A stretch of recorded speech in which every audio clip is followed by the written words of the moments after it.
Recently,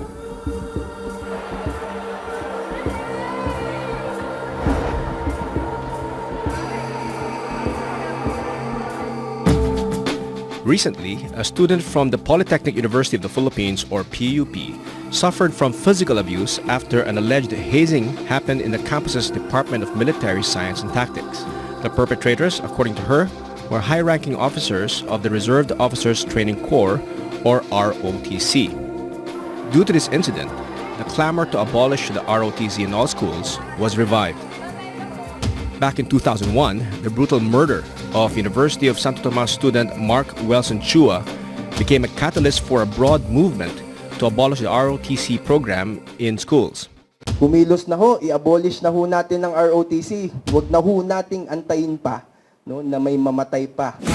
The Reserved Officers Training Corps, or ROTC, was first enacted under Commonwealth Act No. 1, otherwise known as the National Defense Act of 1935. It follows the 1987 Philippine Constitution, Section 4, Article 2, saying government may call upon the people to defend the state, and all citizens may be required, under conditions provided by law, to render personal, military, or civil service. In 1967, former President Marcos made ROTC a mandatory course at all colleges and universities and other institutions with an enrollment of 250 male students. In 2001, the National Service Training Program Act of 2001 was signed and approved by President Gloria Macapagal Arroyo. ROTC was made as an optional component of the NSTP. According to statistics, there's been a significant reduction in the number of students enrolling in ROTC.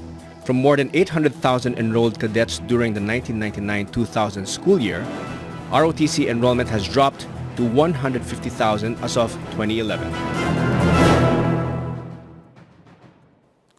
Welcome to Opposing Views, a hard, straightforward discussion of today's most pressing issues. Schools must be a safe haven for children and the youth. Ideally, what we teach in schools are the ones carried by them as they grow old. The Reserved Officers Training Corps has been a part of our curricula since 1935, and with the recent incidents involving them, it's time to assess and reassess the military's influence in schools. So we ask tonight, should the government abolish the ROTC program in colleges and universities? Good evening, I'm Nepomuceno, and this is Opposing Views.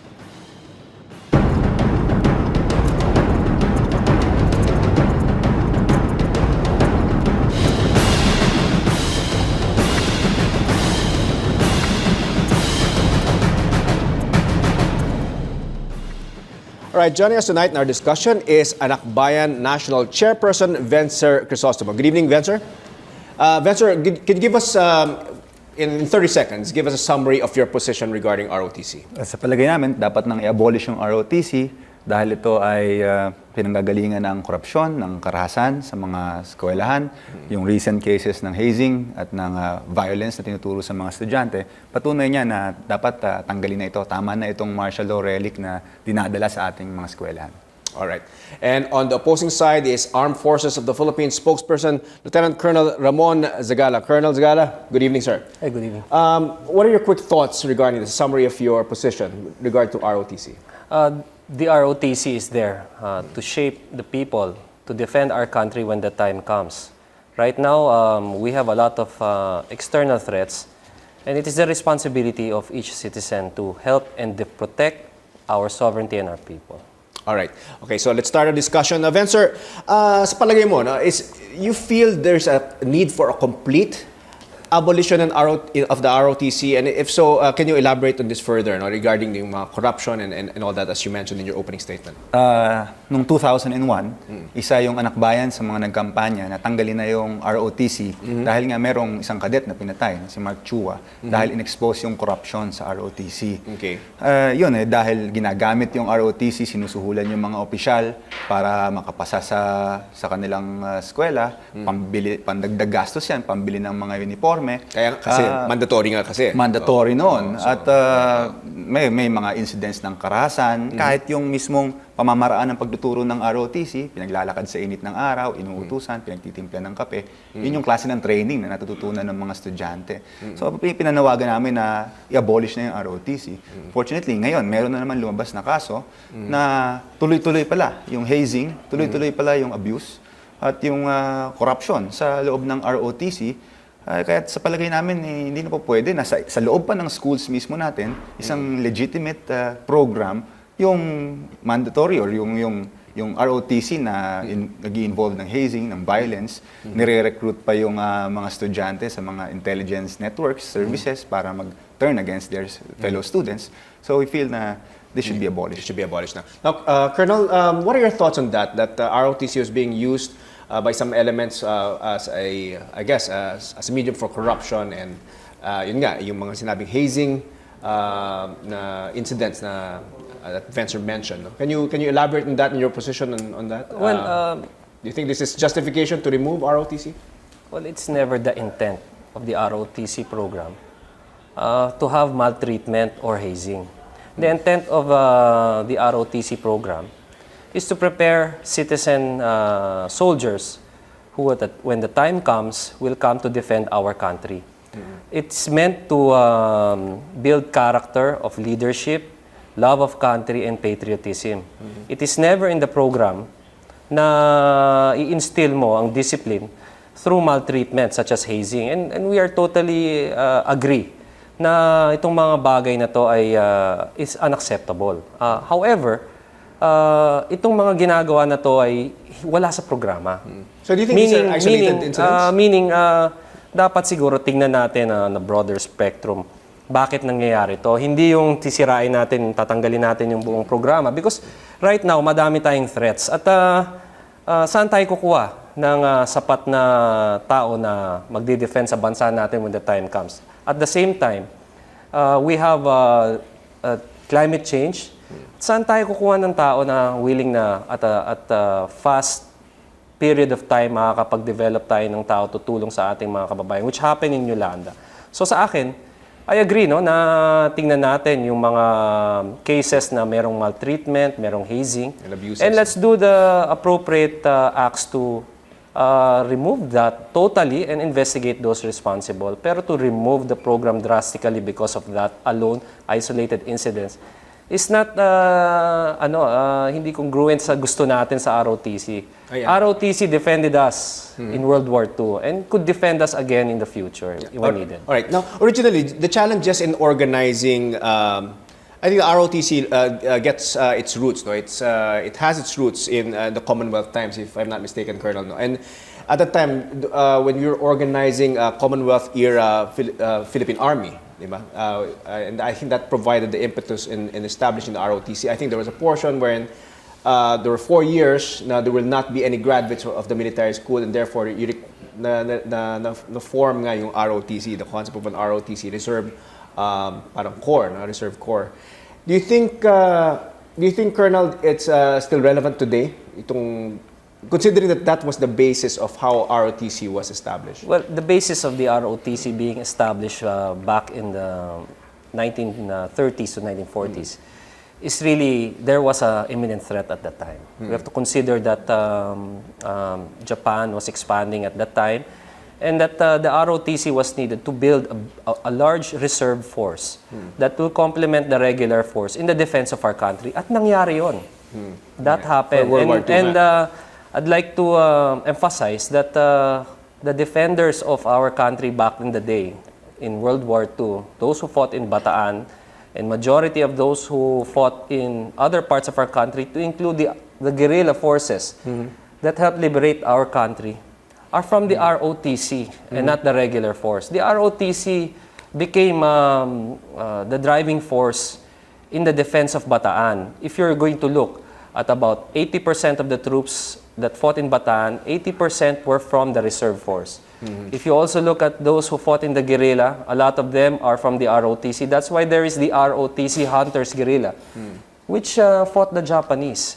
So again, right now, whether we accept it or not, we again have another external threat looming.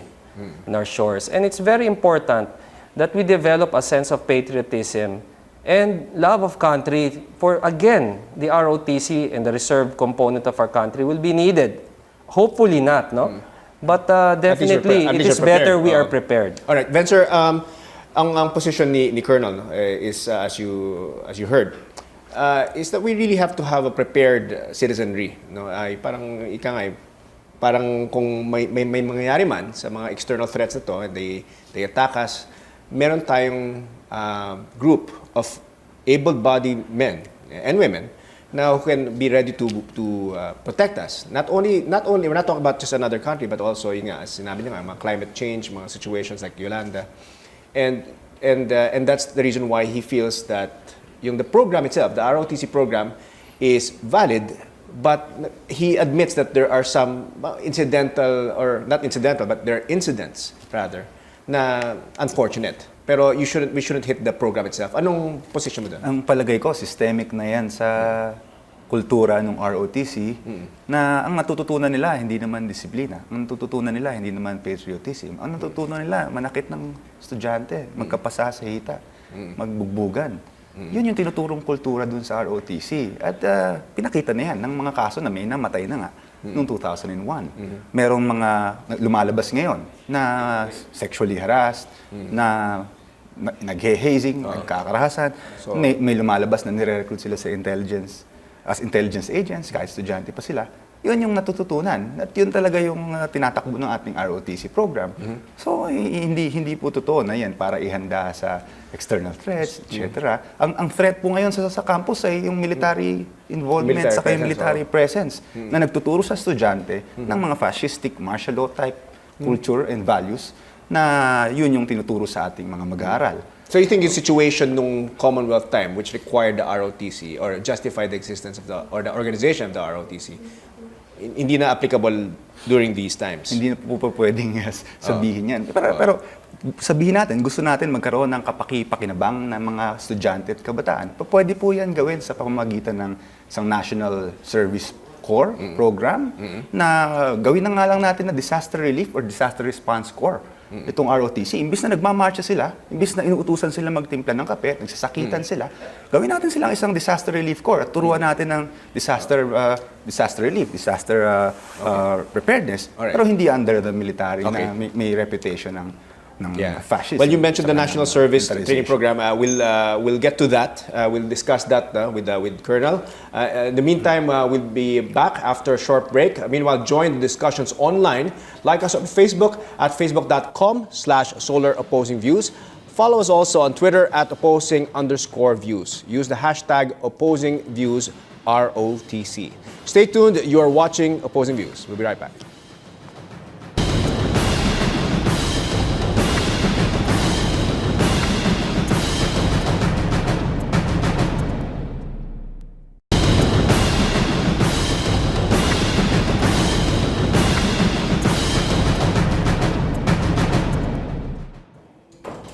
Welcome back. You're still watching Opposing Views. We have with us Anak Bayan National Chairperson Vencer Crisostomo and AFP Spokesperson Lieutenant Colonel Ramon Zagala.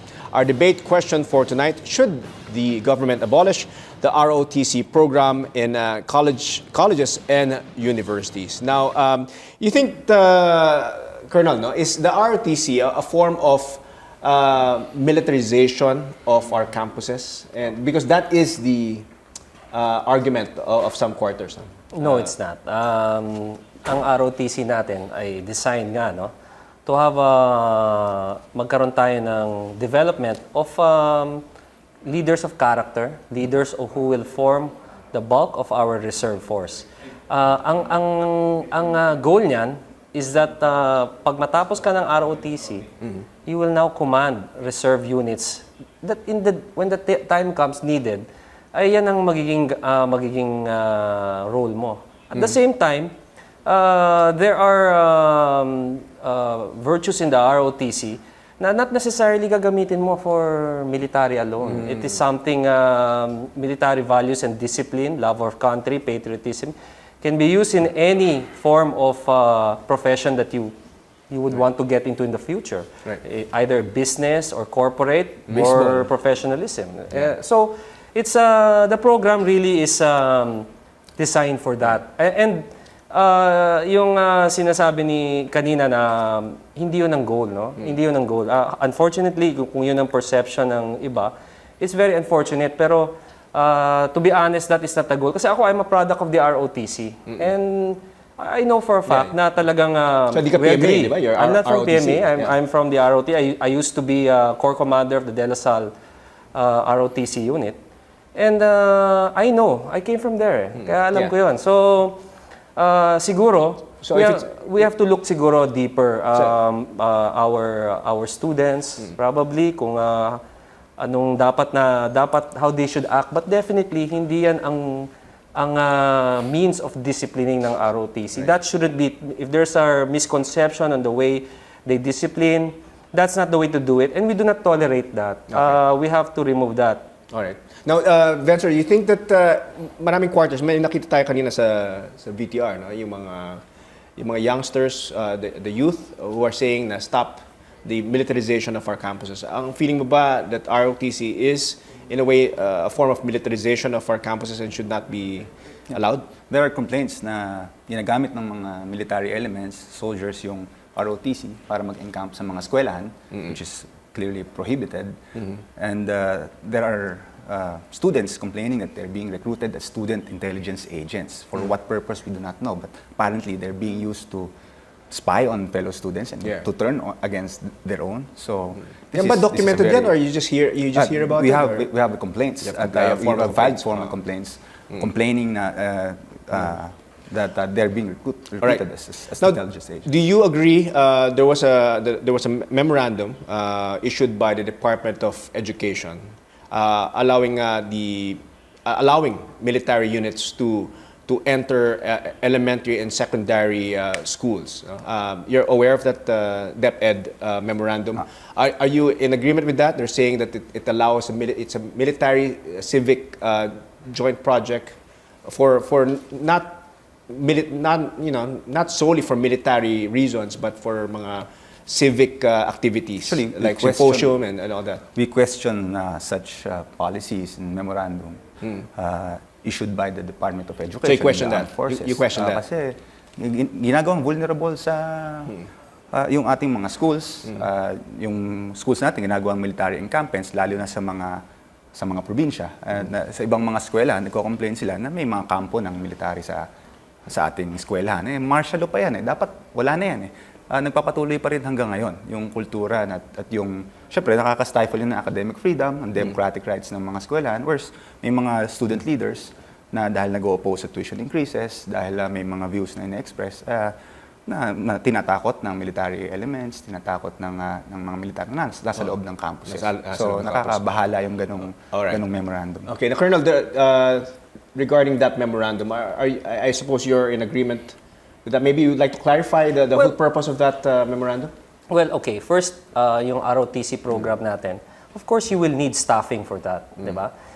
Definitely, you have to have an office in selected schools where to support the staffing for ROTC. And as we were talking off the air kanina, there's not enough staffing from the Armed Forces of the Philippines. Our units are committed in our internal security operations, and admittedly, we have to strike a balance between training our ROTC and bringing focus into our internal security operations. Yung sinasabi na we are recruiting for intelligence and all that, tell us kung ano yan, and then that's not part of the program, okay? So you tell us, and then we will let's look into it. Let's remind our ROTC that recruiting is not a part of the program, especially for intelligence.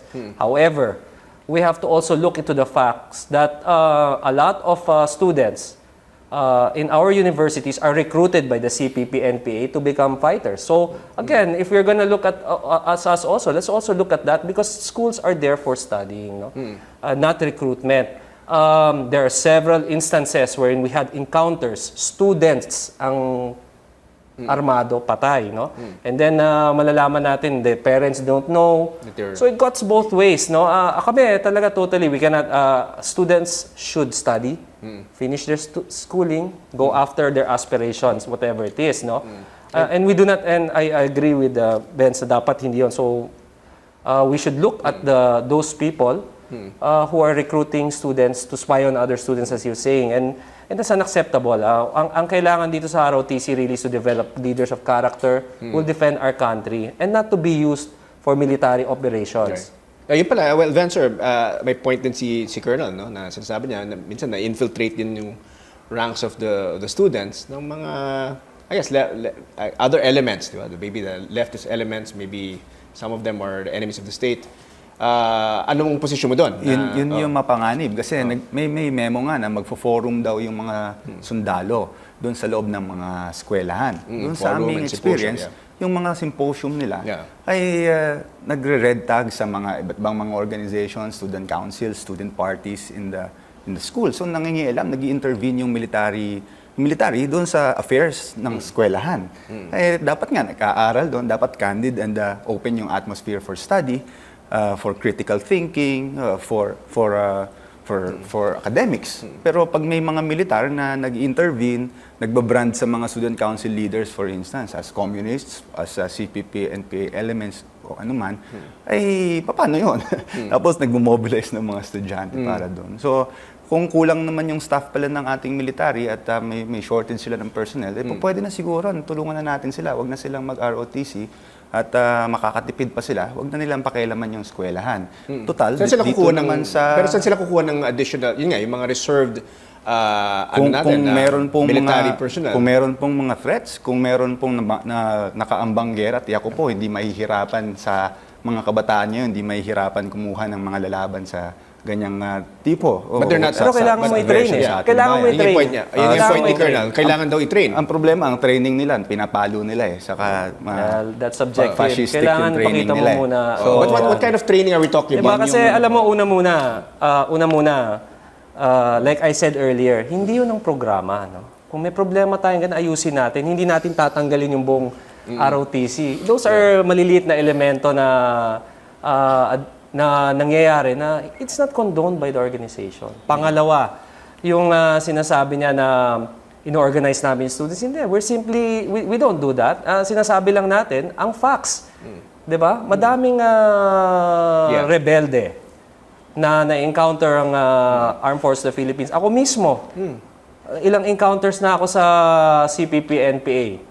Na ang nakakalaban namin estudyante sa Kalinga, may estudyante doon. Nobody wants to pick up the body kasi hindi tiga doon eh. UP student. So this only shows na who is recruiting.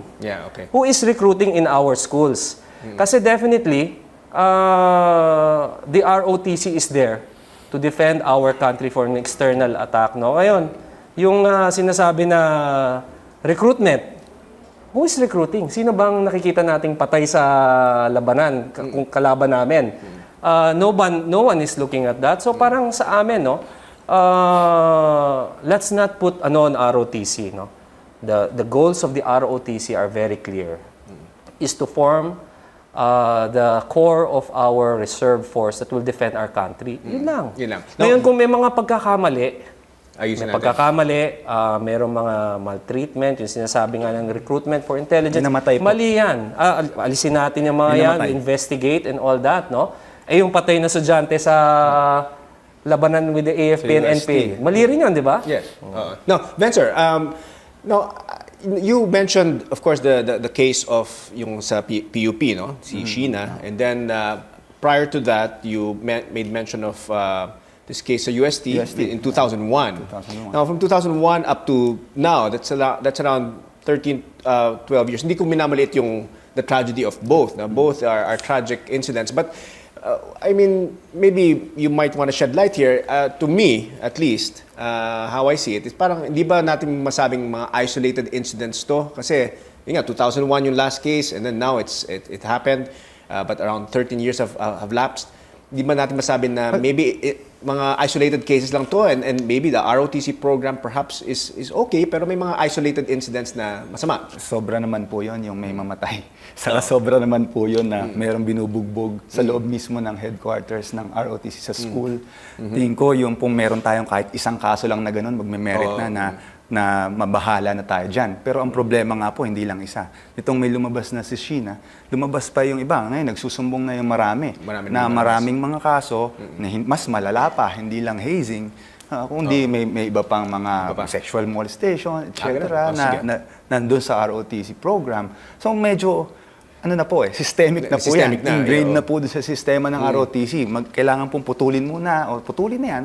At hindi naman po pwedeng baliwalain natin na may hawak sa ROTC, yung military natin, punong-puno rin po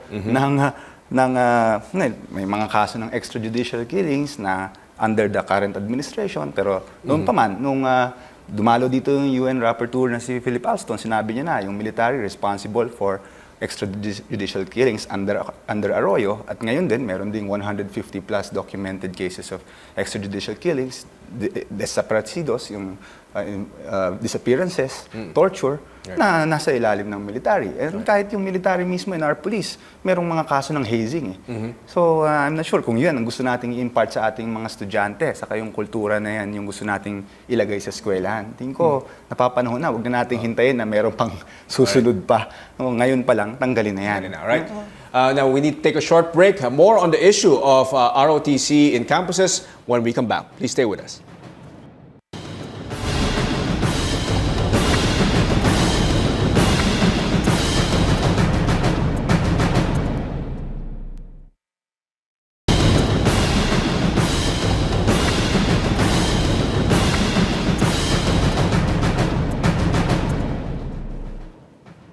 Welcome back. This is Opposing Views. I'm Nepomuceno, and we have with us Anakbayan National Chairperson Vencer Crisostomo and AFP spokesperson Lieutenant Colonel Ramon Zagala. And our question, should the government abolish the ROTC program in colleges and universities? Now, Colonel, obviously you're a product of the ROTC, and I guess you're living proof that a program like the ROTC can be successful.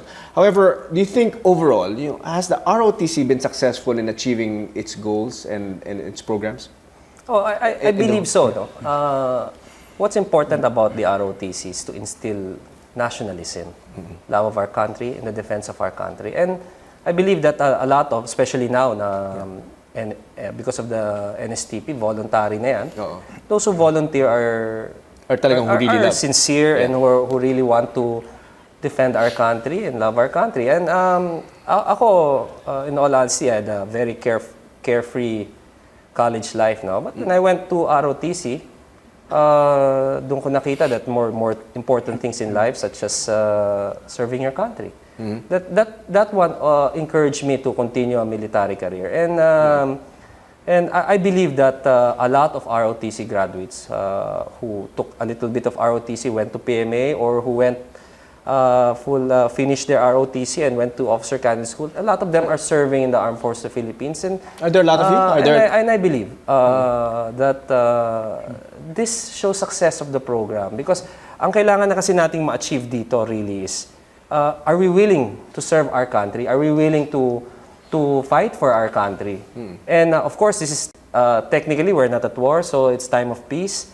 So the best way to do it is either you continue in your activities, active in your reserve units, or you have yourself called to active duty in the Armed Forces of the Philippines. So with that aspect in mind, nakikita na natin na it is successful. And now na voluntary, then we get to choose now that the people who are joining are those who with dedication. Really want. It's very important that in the defense of our country na we get dedicated members in our reserve force who are willing to fight for our country. And yan ang medyo nawala na sa atin. And that's understandable kasi alam mo, mahirap ang ROTC, mahirap ang pagdidisiplina. No? It's not for everyone. And I believe that they can choose other programs. I myself am a parent, and it's important that our children be given discipline. They should have a love of country. And right now, with all our problems, that's the program. we need that. Now, Vencer, so ang position ni Colonel is we need it. Kasi lalo na ngayon, no? As he mentioned nga during our break, it's the Facebook generation. No? And medyo walang disiplina yung mga kids ngayon. At least that's the view of our generation, di ba? Nakikita natin yun. Pero yung position mo naman, and we were talking off-air, na parang wala namang mangyayari sa pamarcha-marcha under the sun and ganon. So do you think, though, that the ROTC is a complete failure and therefore should not be even considered, even as an optional program? Let me just say na ngayon, sa mga eskwelahan, hindi siya optional. Hindi pa rin natutupad yung noon na sinasabi na voluntary yung ROTC. Hindi pa rin? Meron pa rin mga schools na mandatory ROTC for a certain segment of the student population, wherein some schools impose a quota of several hundreds of students or thousands of students na required pa rin na pumasok sa ROTC.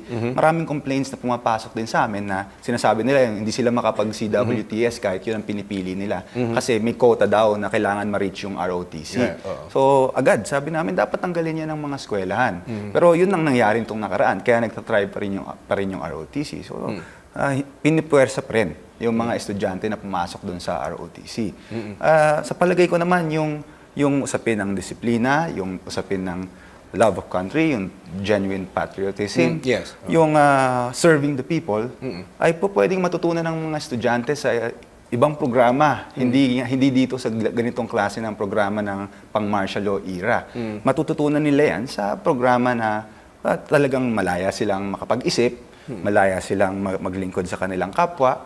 We want an educational system na nag-liberate ng minds, nag-generate ng critical thinking, ng youth, ng critical at truly patriotic. At I think opposite yan, yung tinuturo ng ROTC. No, I think I'd like to react to that. Kasi he keeps on saying martial law era. No? The ROTC was proven in World War II. Yan ang nag-defend sa bansa natin and the invasion of Japan. Even before martial law. Even before martial law. So, I think it's wrong to say na... I guess you're getting a bad flack because it's martial law and military and all that. That's but natural, no? Kasi because of the ills of martial law at the time, no? However, we have to look at the past, no? What did ROTC do for us? It defended our country. Ganun lang kasimple yun. Now, if you look at it, who defended Bataan? 80% are from the reserve ROTC. They're the ones who walk the death march. Diba? So, if you look at that, kung titingnan natin yun, yan ang result ng ROTC. Now, when the time comes, nakamarcha. When the time comes, we are invaded again. Are the Filipino youth willing to do that again? Are we prepared to do that again? Kasi proven yung ROTC to do that. So parang sa akin, my view, historically, World War II, Death March, ROTC hunters, these are the very people that defended our country. So sa akin, it's important that tuloy natin yun. Out of curiosity, amongst the commissioned members of the military, how many were in percentage? How many graduated from the ROTC or came from the ROTC? Would you have a number? Well, right now in the armed forces, madami, no? Because we have the officers preparatory course. Most of them are galing ROTC, reserve commission. Products of ROTC. We graduate approximately 100 per major service. Okay. And these are from the ROTC. No, not from military schools. They're not from PMA. No? PMA, so the ROTC graduates who were called to active duty together with Philippine Military Academy graduates serve together. They help in countryside development and finishing our internal security operation. So it works hand in hand. No? Hindi naman kasi pag sinabi mong Armed Forces of the Philippines ay majority are PMA graduates. A bulk of it, at least 50%, are from the ROTC. So would you say that to justify ROTC, it's because of the lack of commissioned personnel? Hindi, parang kulang pa rin. Yes, even if you combine ROTC and the graduates from military schools, kulang pa rin. And that's the reason why. That's the very reason we have ROTC also, because they form also the pool of officers that will enter the Armed Forces of the Philippines. The program of the Armed Forces of the Philippines does not, hindi na PMA lamang, no? It must be, merong augmentation yan, and that's from the ROTC. If we look at the graduates of the Philippine Military Academy, madami yan. However, it is not sufficient to fill up the forces that we have. So the ROTC, through the Officer Candidate School, fills that gap. Yan. Now, feeling mo ba, Vencer, the fact that yung naging optional na siya, the enrollees in the ROTC nag-decline, declined drastically. Do you think that this is sufficient reason to abolish it? And do you think that parang this justifies it? Na nakikita natin that people don't like it? Yeah, indication yun na hindi naman talaga magmamarcha sa init ng araw, hindi magpapapalo, hindi magpapabugbog yung mga estudyante. At lalo yung mga magulang nila, ayaw nila na magbubugbog yung anak nila sa eskwelahan sa isang program mismo na sanctioned ng school. So, hindi nila gusto yan. At kailangan ng alisin yan. At dahilan na yun. Lalo na, ayun na nga ang daming pwede namang i-grant yung sinasabi ng mga dahilan para sa ROTC. Pero ang realidad, di ba? Ang realidad na yan, binubugbog yung mga estudyante sa kanilang mga eskwelahan. At nananawagan kami sa mga magulang, yung mga anak po natin, dapat ipagtanggol natin. At kailangan alisin na yung ganyang klaseng programa sa mga eskwelahan. Do you think the decline in numbers is an indication of at least what people think about the ROTC? Well, sa akin, my personal view on the matter, we all knew that mandatory ang ROTC dati, so everybody, ang dami niya. Ngayon, konti na lang. Personally, I feel that mas maganda nga yun. It's better. Genuine volunteers, people who really want to serve our country. And let's allow that. What's wrong with that? Let's allow them to volunteer. You're okay with this? No, sa akin, you don't think it... personally, I'm not a lawmaker. I'm not a lawmaker. I'm not a policymaker. And if higher government officials should take the path of making it mandatory, that's not for me to say. What I can say right now is that nung naging voluntary siya, we can get those who are really want it. Not really quality, but those who really want it and or who wants to receive the training. Now to say na because of isolated incidents that the whole program is bad, I think is wrong. I agree na it's not a perfect program. Hindi natin dapat i-tolerate yung pagbubugbog. Sabi niyan, parents shouldn't do. I totally agree kasi I myself, I'm a parent. And I will not accept also na ganunin din yung anak ko, no? However, it doesn't mean na a few incidents like this is you remove the program. In fact, dapat we should enhance it because this is a source of future leaders for our country. Not just in the military, but also in business, in corporate world, Because of what the discipline, sa akin lang, I can understand the position ni Vince kasi syempre he's protecting students' rights, and I agree with him. And the freedom of expression, I totally agree with that. Pero wag naman tanggalin natin yung buong programa dahil sa mga insidente na ito. Ikaw na nagsabi more than 13 years ago. So, para sa akin, let's give ROTC a chance. It's there to. It's already voluntary. Let's build it because now is the time. If there's any other time that we need ROTC, it's now. All right. We need to take a short break again. Don't go away. When we come back, the result of our online poll on the issue and the final words of our guests. Stay with us. You're watching Opposing Views.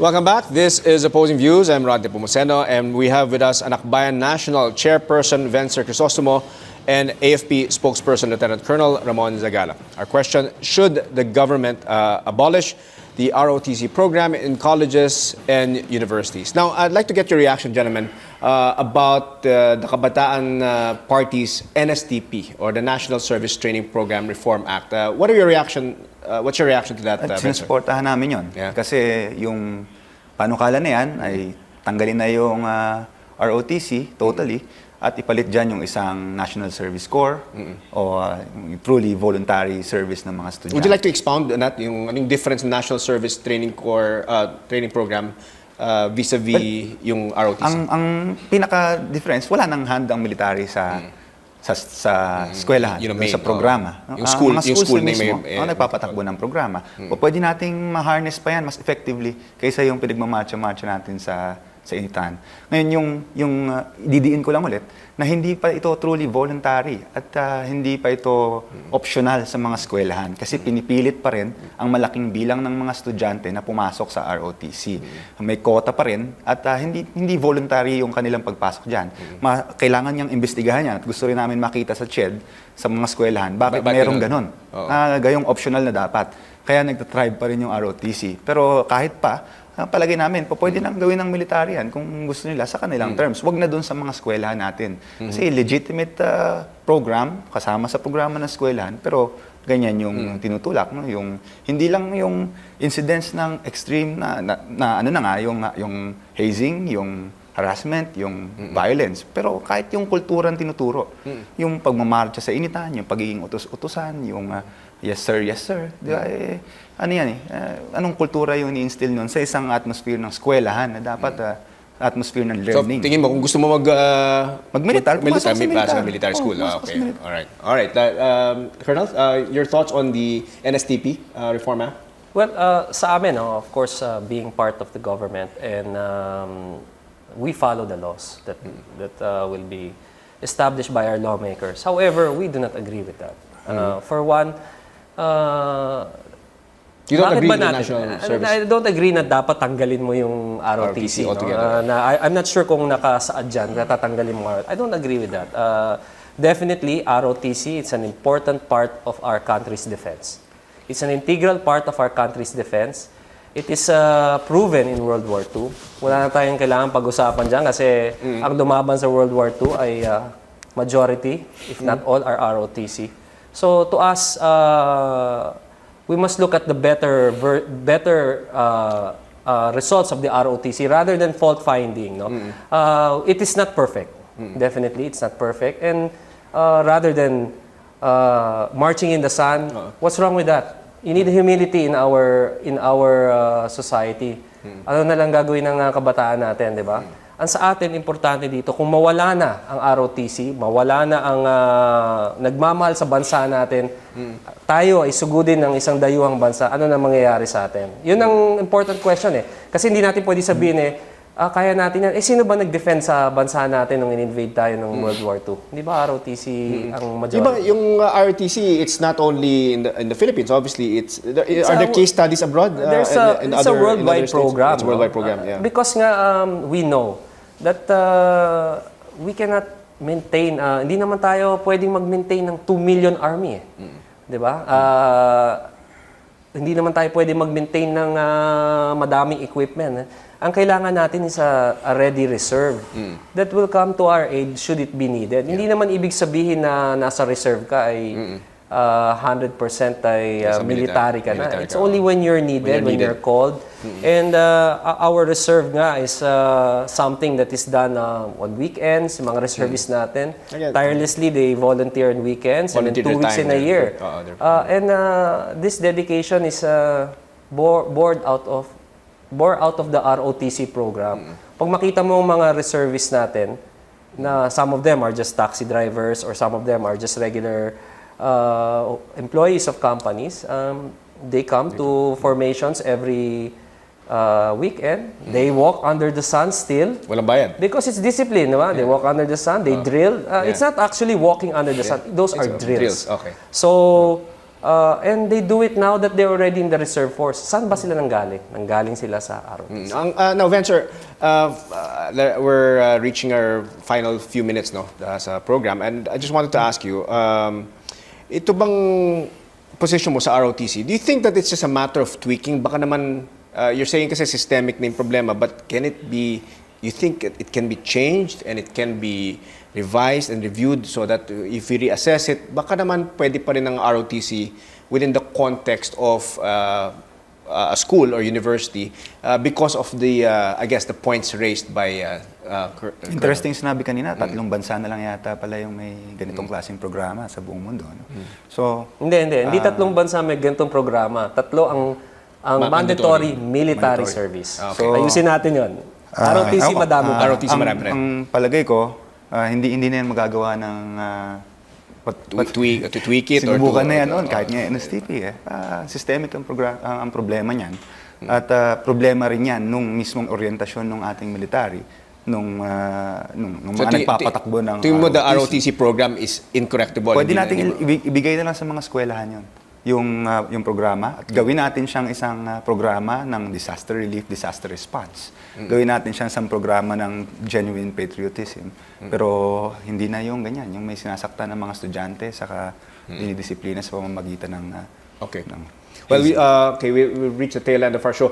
Colonel, do you have any final words to our televiewers out there who might be having second thoughts regarding ROTC? Sa akin, the ROTC's main goal really is to develop future leaders for our country. It is there also to develop responsible citizens who will fight for our country. It is proven in World War II. And it is something that we should all look at as something that we need. If ever we have problems with the ROTC, let's fix it. Let's find ways to repair if there are any problems. But however, it is something we need. It is something that our country needs. And it's proven the past. So sa akin, it's very drastic that we remove it. So we hope that a lot of our countrymen will look at the better side of the program rather than find fault. All right. Vencer, thank you very much, Colonel. Vencer, your final words? Yung World War II po ay panahon pa yun ng Hapon.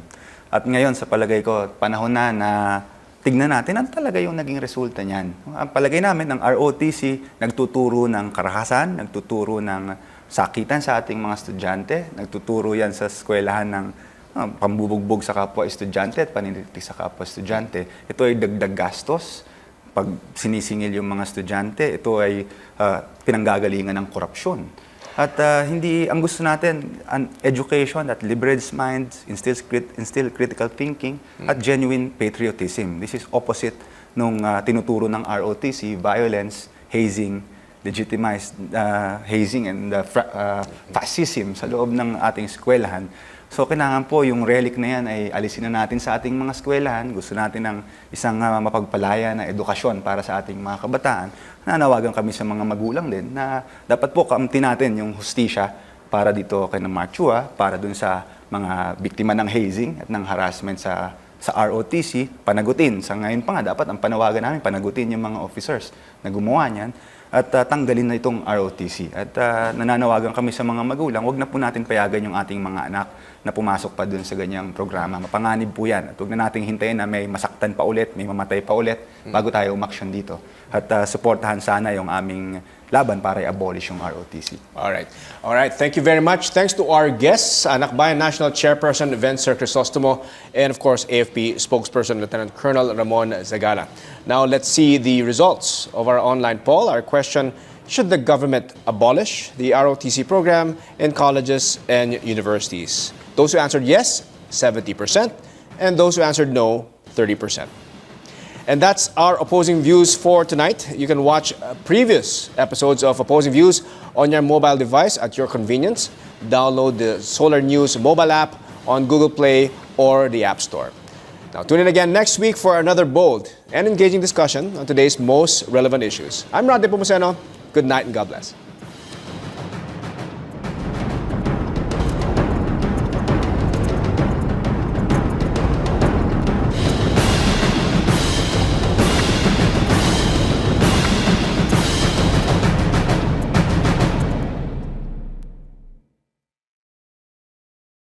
Violence na tinuturo sa mga estudyante, patunay niya na dapat tanggalin na ito. Tama na itong martial law relic na dinadala sa ating mga eskwelahan. All right. And on the opposing side is Armed Forces of the Philippines spokesperson, Lieutenant Colonel Ramon Zagala. Colonel Zagala, good evening, sir. Hey, good evening. What are your quick thoughts regarding the summary of your position with regard to ROTC? The ROTC is there to shape the people, to defend our country when the time comes. Right now, we have a lot of external threats, and it is the responsibility of each citizen to help and protect our sovereignty and our people. All right. Okay, so let's start a discussion. Vencer, sa palagay mo, you feel there's a need for a complete abolition of the ROTC? And if so, can you elaborate on this further regarding the corruption and all that, as you mentioned in your opening statement? Noong 2001, isa yung anak bayan sa mga nagkampanya na tanggalin na yung ROTC dahil nga merong isang kadet na pinatay, si Mark Chua, dahil in-expose yung corruption sa ROTC. Okay. Yun dahil ginagamit yung ROTC, sinusuhulan yung mga opisyal para makapasa sa kanilang eskwela, pandagdag gastos yan, pambili ng mga uniforme. Kaya kasi, mandatory nga kasi. Mandatory noon. At may mga incidents ng karahasan, kahit yung mismong pamamaraan ng pagtuturo ng ROTC, pinaglalakad sa init ng araw, inuutusan, pinagtitimpla ng kape. Yun yung klase ng training na natututunan ng mga estudyante. So, pinanawagan namin na i-abolish na yung ROTC. Fortunately, ngayon, meron na naman lumabas na kaso na tuloy-tuloy pala yung hazing, tuloy-tuloy pala yung abuse, at yung corruption sa loob ng ROTC. Tao na magdi-defend sa bansa natin when the time comes. At the same time, we have climate change. Saan tayo kukuha ng tao na willing na at a fast period of time makakapag-develop tayo ng tao tutulong sa ating mga kababayan, which happened in Yolanda. So sa akin, I agree no, na tingnan natin yung mga cases na merong maltreatment, merong hazing. And let's do the appropriate acts to remove that totally and investigate those responsible. Pero to remove the program drastically because of that alone, isolated incidents, is not hindi congruent sa gusto natin sa ROTC. ROTC defended us in World War II and could defend us again in the future when needed. All right. Now, originally, the challenges in organizing, I think the ROTC gets its roots. No, it has its roots in the Commonwealth times, if I'm not mistaken, Colonel. No, and at that time, when we were organizing Commonwealth era Philippine Army. And I think that provided the impetus in establishing the ROTC. I think there was a portion wherein there were 4 years. Now there will not be any graduates of the military school, and therefore na-form nga yung ROTC, the concept of an ROTC, reserve parang corps, reserve corps. Do you think, Colonel, it's still relevant today? Considering that was the basis of how ROTC was established? Well, the basis of the ROTC being established back in the 1930s to 1940s is really, there was an imminent threat at that time. We have to consider that Japan was expanding. Kaya sa palagay namin, hindi na po pwede na sa loob pa ng schools mismo natin, isang legitimate program, yung mandatory or yung ROTC na nag-i-involve ng hazing, ng violence, nire-recruit pa yung mga estudyante sa mga intelligence networks, services para mag-turn against their fellow students. So we feel na this should be abolished. It should be abolished now. Now, Colonel, what are your thoughts on that? That ROTC was being used by some elements as a medium for corruption and yun nga, yung mga sinabing hazing na incidents na that Vencer mentioned. No? Can you elaborate on that, in your position on that? Well, do you think this is justification to remove ROTC? Well, it's never the intent of the ROTC program to have maltreatment or hazing. The intent of the ROTC program is to prepare citizen soldiers who, when the time comes, will come to defend our country. It's meant to build character of leadership, love of country, and patriotism. It is never in the program na i-instill mo ang discipline through maltreatment such as hazing. And we are totally agree na itong mga bagay na to ay is unacceptable. However, itong mga ginagawa na to ay wala sa programa. So do you think these are isolated incidents? Meaning, dapat siguro tingnan natin na broader spectrum. Bakit nangyayari to? Hindi yung sisirain natin, tatanggalin natin yung buong programa. Because right now, madami tayong threats. At saan tayo kukuha ng sapat na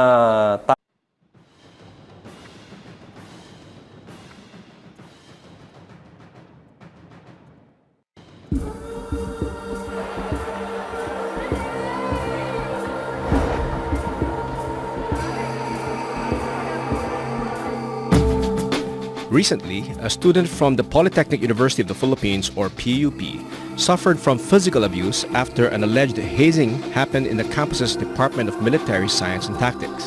The perpetrators, according to her, were high-ranking officers of the Reserved Officers Training Corps, or ROTC. Due to this incident, the clamor to abolish the ROTC in all schools was revived. Back in 2001, the brutal murder of University of Santo Tomas student Mark Wilson Chua became a catalyst for a broad movement to abolish the ROTC program in schools. Kumilos na ho, i-abolish na ho natin ng ROTC. Huwag na ho nating antayin pa, no, na may mamatay pa.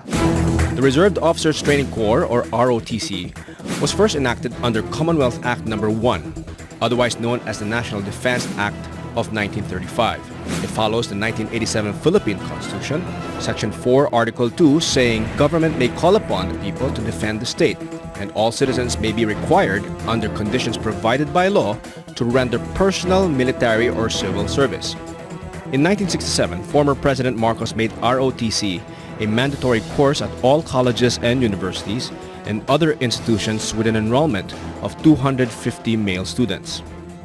In 2001, the National Service Training Program Act of 2001 was signed and approved by President Gloria Macapagal Arroyo. ROTC was made as an optional component of the NSTP. According to statistics, there's been a significant reduction in the number of students enrolling in ROTC.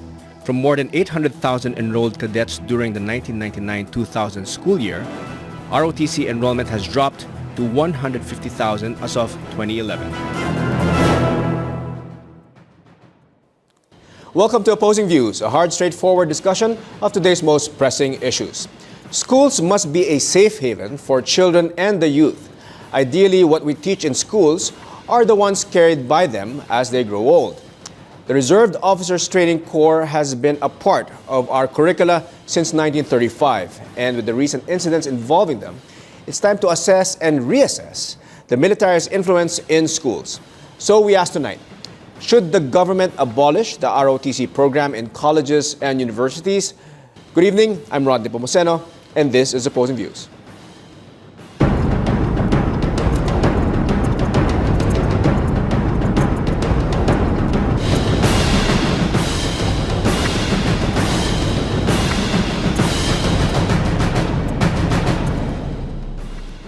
All right, joining us tonight in our discussion is Anakbayan National Chairperson Vencer Crisostomo. Good evening, Vencer. Vencer, could you give us, in 30 seconds, give us a summary of your position regarding ROTC? Sa palagay namin, dapat nang i-abolish yung ROTC dahil ito ay pinanggagalingan ng korupsyon, ng karahasan sa mga eskwelahan, yung recent cases ng hazing at ng